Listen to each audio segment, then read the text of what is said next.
RCF.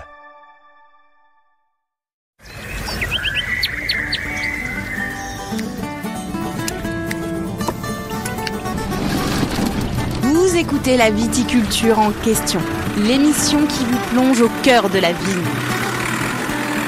Présentée par Hubert Cartel. Chaque semaine, cultivons ensemble l'avenir de nos terroirs. Bonjour à tous, bienvenue dans notre émission La viticulture en question et bonjour Bertrand Trépeau. Bonjour Hubert, bonjour à toutes et à tous. Alors Bertrand Trépeau est notre spécialiste du domaine viticole et nous allons bien évidemment parler de la viticulture champenoise dans une dimension qui s'est beaucoup développée ces dernières années, qui est celle du bio.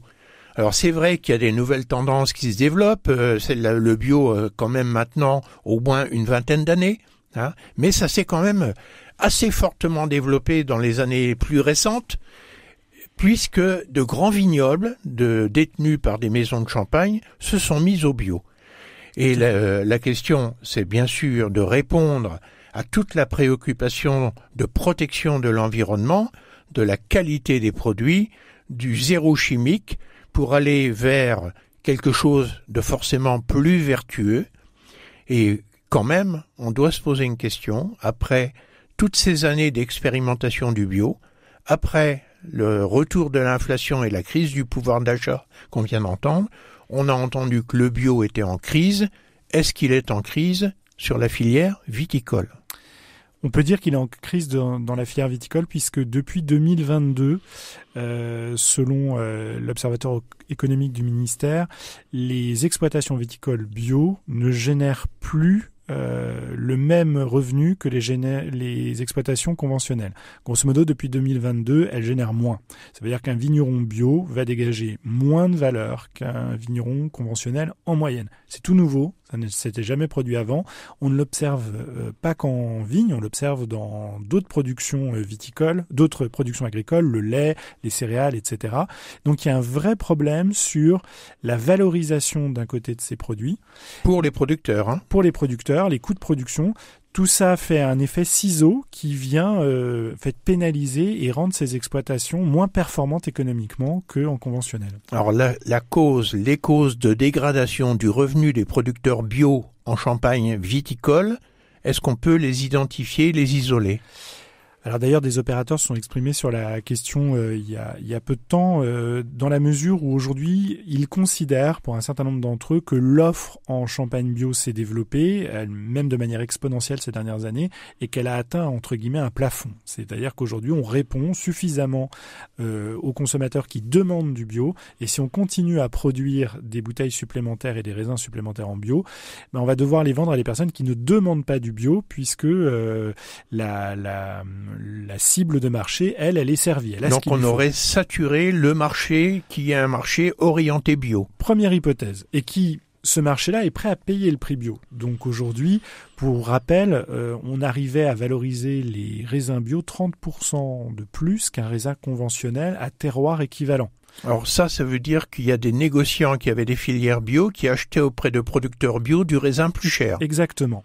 Et le message de cette vendange a été de dire, ça y est, on est servi, on a ce qu'il faut, on va peut-être plus continuer sur cette valorisation-là où on ne cherche pas des raisins supplémentaires en bio. Enfin, le marché du bio, c'est un marché quantitatif de personnes qui se sont orientées vers ce type d'achat, mais en même temps, ce marché-là a été touché par l'inflation. Il a été touché, bien sûr, comme tous les acheteurs. Comme tous les marchés. Exactement. Donc ça, c'est la première cause, donc en tout cas qu'on essaie de déterminer, c'est qu'on aurait saturé le marché des acheteurs potentiels. D'autres causes ? La deuxième cause, donc ça, on était sur le débouché de la capacité qu'on a à le valoriser. Après, il y a les coûts de production. Alors, ce qui est intéressant, c'est que Champagne y compris, mais dans tous les secteurs viticoles, on peut dire qu'à rendement égal, il y a un léger surcoût à la conduite bio par rapport à la conduite conventionnelle. Je vais prendre une conduite conventionnelle qui aujourd'hui est dans les standards, c'est-à-dire HVE, haute valeur environnementale, pour faire simple, ou viticulture durable en Champagne pour ce qui est de la vigne. Et que ce surcoût, ramené à la bouteille, c'est quelques centimes. C'est pas non plus des montants extraordinaires. Par rapport à quelqu'un qui est déjà en HVE, qui a déjà enherbé ses vignes et qui travaille déjà en désherbage mécanique, le bio, c'est un peu plus. Mais pour une bouteille de champagne bio qui arrive sur le marché, l'explication de coût de revient supérieur, elle n'est pas seulement liée au cycle végétatif de la vigne, c'est-à-dire de la plantation de la vigne jusqu'à la récolte du raisin. Il y a d'autres coûts dans la filière qui viennent s'y ajouter, je suppose. Le principal coût, en fait, Hubert, c'est les rendements. C'est qu'en bio, on n'arrive pas à sortir les rendements du conventionnel. Et ça, ce qu'on dit là, c'est que pour un négociant, quand il achète du raisin bio qui paye 30% plus cher il y a quelque temps, il reconnaît qu'il y a un prix de revient supérieur pour le producteur du raisin, oui.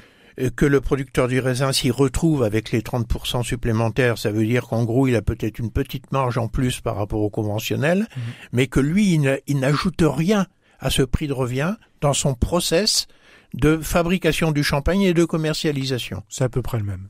Ouais. Donc tout tient à la production. Et donc à cette problématique du rendement. Si on était à rendement égal, le bio ne coûterait pas vraiment plus cher. Mais on n'est pas à rendement égal. Il est là le problème. Alors comment peut-on régler cette question du rendement ? Alors, ça peut paraître surprenant et assez anachronique. C'est que au départ, moi, mes grands-parents, par exemple, dans les années 90, ils ont planté des cépages qui étaient productifs. Ils voulaient s'assurer un rendement et être sûrs de pouvoir faire leur vendange. On est arrivé dans les années 2000 à commencer à dire oui mais attendez, de toute façon on va pas récupérer tous les raisins, il faut d'abord des raisins qui soient d'une certaine qualité, maturité, acidité, etc. Et on a commencé à noter d'autres critères comme justement l'acidité, le degré potentiel et à fuir les cépages qui étaient très productifs ou les variétés de cépages qui étaient très productives. Et un bio, on va lui dire « Oh là là, mais toi, tu as tout intérêt à prendre les versions les plus productives du chardonnay, du pinot noir ou du meunier parce que ton principal enjeu, ça va être de produire. » Ce qui est plus du tout la petite musique qu'on entend depuis 25-30 ans. Donc, c'est de réorienter le matériel végétal vers un matériel végétal qui soit productif. Et ça peut être contre-intuitif par rapport au message qu'on portait jusqu'à présent. Puis deuxièmement, il y a aussi l'arrivée de ce matériel végétal qui va pouvoir mieux se défendre contre les maladies pour assurer une certaine continuité des rendements. On a eu l'occasion de parler ensemble de Voltis, qui est en essai dans l'appellation Champagne, qui est un cépage croisé qui résiste mieux au mildiou et à l'oïdium, par exemple. Alors, ce que vous êtes en train de me dire, c'est que quand un producteur de raisin décide de passer en bio, il ne faut pas qu'il se trompe sur le type de cépage qu'il a dans ses vignes. Sur le type de cépage, et je vais même vous dire sur la taille, sur le mode de conduite. C'est-à-dire que lui, il doit quand même viser, il a une problématique de rendement. Il doit s'assurer un rendement. Alors, s'assurer un rendement, c'est-à-dire avoir un objectif très élevé de rendement, parce qu'il sait que l'itinéraire technique et de surveillance de la culture, il n'aura pas tous les moyens du conventionnel pour empêcher le mildiou, l'oïdium et toutes sortes de parasites qui minimisent les rendements. C'est exactement ça. Je rappelle juste en un mot que pour ceux qui n'ont pas au clair l'idée du bio, le bio, c'est qu'on utilise pour défendre la plante que des minéraux. On n'utilise pas de produits de chimie de synthèse. Donc c'est uniquement du sauf le sulfate de cuivre. Voilà, ce sont des minéraux. Ce ne sont pas des produits chimiques de synthèse. Donc pas de chimie et juste des minéraux. Ce sont des produits moins efficaces, donc qui protègent moins bien. Et l'idée, quand je dis chercher à produire plus, c'est que quand une année est bonne, il faut vraiment en profiter. Notamment en Champagne, on a la chance d'avoir la réserve individuelle pour pouvoir au maximum mettre des raisins de côté pour les années qui ne le seront pas, parce qu'en bio, il y aura plus de variations. Alors pour autant, il n'y a pas dans la réglementation viticole une autorisation à avoir plus de réserves pour ceux qui sont producteurs bio. Non, mais il faut d'abord qu'ils arrivent à la constituer. On a une réserve en Champagne qui est quasiment une vendange, c'est une vraie chance, et il faut arriver à la faire. Alors, en gros, pour que nos auditeurs comprennent bien, si on a une année avec des conditions climatiques favorables, le bio, il est capable de sortir 12 000, 13 000 kilos de l'hectare sur sa vigne. Quand ce sont des conditions défavorables, comme la vendange 2024, par exemple, on peut n'avoir que 1500 kilos ou 1000 kilos. Et donc, d'où l'importance de profiter des bonnes années, de viser des rendements élevés quand c'est possible. Et quand j'ai fait 15 000 kilos, si j'avais le droit de mettre les 15 000 kilos dans une cuve parce que c'est du bon raisin, c'est du bon vin et que je pourrais utiliser pour les années pour lesquelles je ne ferai que 1000 kilos, on aurait déjà une première solution de type économique. Pour autant, pourquoi est-ce que aujourd'hui on n'a pas trouvé de solution qui permettent de faire des rendements plus réguliers? Est-ce qu'il y a des progrès qui se font en matière de produits de protection de la vigne et du raisin? Alors en conventionnel, on a réussi à... Non chimique, on est d'accord. On a réussi à normaliser. Dans ce qui concerne le mode de conduite bio, on va aller vers les produits dits de biocontrôle. L'idée, c'est que ces produits soient autorisés dans le domaine du bio. Et pour le moment... beaucoup de budgets ont été rebasculés dans la recherche sur les produits de biocontrôle. Le problème, le CIVC le rappelle tout le temps, c'est qu'on observe des impacts de ces produits, mais de manière totalement irrégulière. C'est-à-dire qu'une année, tel produit dans ce type de climat va s'avérer très efficace pour protéger la vigne. L'année d'après, parce qu'il a plu un peu plus ou fait plus sec le produit est totalement inefficace. Donc il n'y a pas de régularité d'efficacité pour la plupart des biocontrôles, ce qui fait qu'on n'a pas réussi à trouver l'équivalent de ce que la chimie permettait en conventionnel dans des produits de biocontrôle.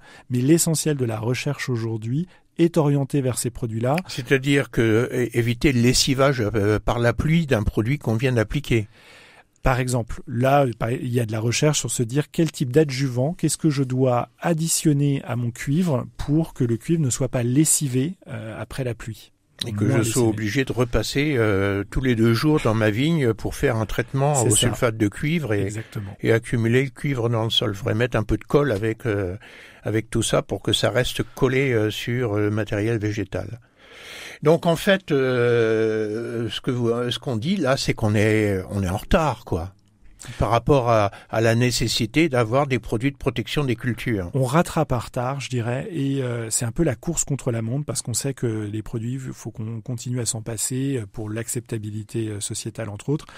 Et on a encore eu cette année dans la Marne des résultats très préoccupants sur la qualité des eaux et des captages.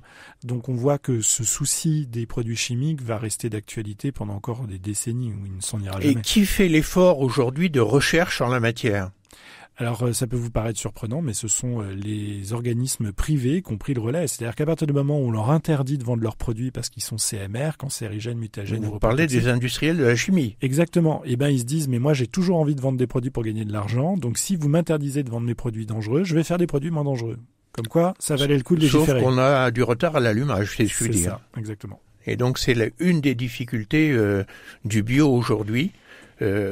Étant supposé qu'il reste un marché et que ce marché aujourd'hui n'est pas trop remis en question par les discours des climato-sceptiques qui commencent à se généraliser un petit peu partout.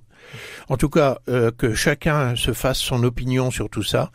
Et merci beaucoup Bertrand de nous avoir donné ces éléments de réponse autour de la crise du bio en Champagne viticole. À très bientôt sur RCF. À bientôt.